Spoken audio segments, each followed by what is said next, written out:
Kuigi suvi on käes, ütleb metsavana, et seda suurt suvesooja siiski veel niipea oodata ei tasuks. Kuigi jah, eks mõned soojad ilmad laulu- ja tantsupeo nädalal siiski tulevad.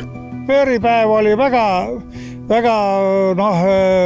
ebalev ilm ja ääretult külm tuul ja temperatuurid olid üsna madalad, võib öelda. Nagu see vanas vaimus jätkab, aga ta siiski, ma arvan, et see juuli peaks siiski tulema üks paremaid kuusid, ta peaks siin, teine pool peaks tulema soojem.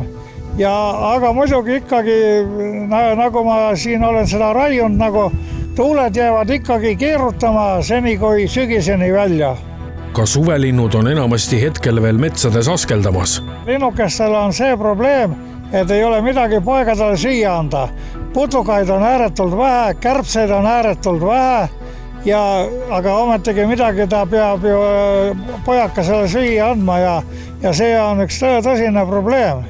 Ja lind on metsa läinud? No põhimõtteliselt küll, sellepärast seal on midagigi putukad leida, aga siin lagade peal tuule käes siin on, nad ütlevad, et sääskin küll, aga see on võpsikus.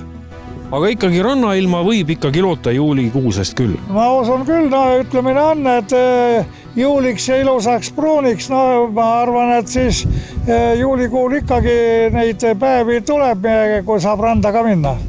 Kui vaadata tagasi talve peale, siis täpselt selline nagu oli tali, on tõenäoliselt oodata ka seda suve. Aga ta ongi niimoodi, et see näitaski ära, talv näitas ära, et tuleb heitlik ja tuli ka, suvi on heitlik ja ta sügis võib ka väga heitlik olla. Nii et põhimõtteliselt me elame sama rada pidi edasi, nagu see juunikuu meil oli, et mitte väga palju sooja ja mitte väga palju külma. Ütleme niimoodi, mina ütlen selle asja kohta nii, et keskmine Eestimaa suvi ei ole soe, ei ole külm, on siuke vahepealne ja ta praegu tuultega küll mängib tohutult, seda on näha praegu, pean oma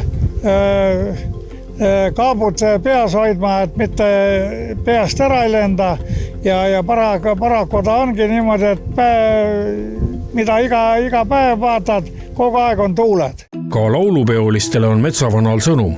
Laulupeolistele soovin igal juhul ilusat päikesepaistest ilma, võib-olla mõni vihmasagar tuleb, aga lihtsalt ütlen, et oleks hästi paksult riides või tugevalt riides, sellepärast, et mere lähedal on ja tuuled on ikkagi domineerivad ja nii huvitav, kui see ei ole. Vanarahvas ütles, et loode tuul on taevaluud, aga paraku on see küll nii pea peale pööratud, et loode tuulest ei ole selle taevaluuda mitte midagi.